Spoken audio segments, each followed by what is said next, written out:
Ka si te rātou no etahi o te iwi Māori I whai honore I te rā nei.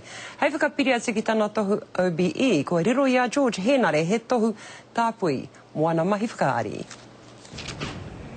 Do you like the Pākehā, Mr. Goldie? I am a Pākehā, Mr. Pākehā. No, you are a painter. He mea anō te tohu tāpui hei tāpiri ki tāna tātua. I gladly accept it on behalf of all those people who've supported me over the years, and especially the people here, my whānau here in Tūwhakairiora and the wider whānau up north there, Ngāti Hine. Mai te pāmu ki ngā tōpito katoa o te ao, ko te mahi whakaari te waka I kaua ia George ki ngā whare tapere puta noa I te ao.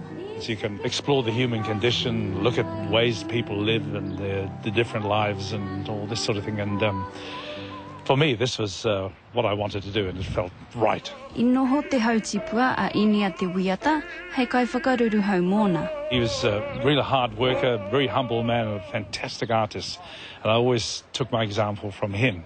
He maha hoki o na hoa mahi kua whai tohu hiranga a te kāwanatanga o Aotearoa.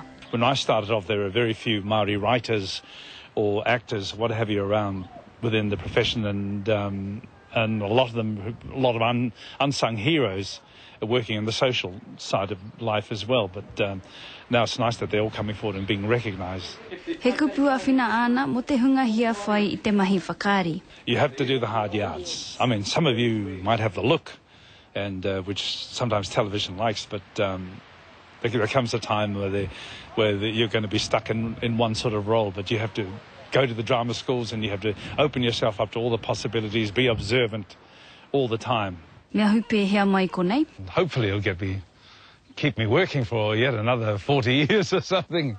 Ka re kore kai te hia te marea, kia haere tonu ana mahi whakaari. Engari mo tēnei wā, me whakanuia a ia ka tika. Raiha Johns, Te Karere.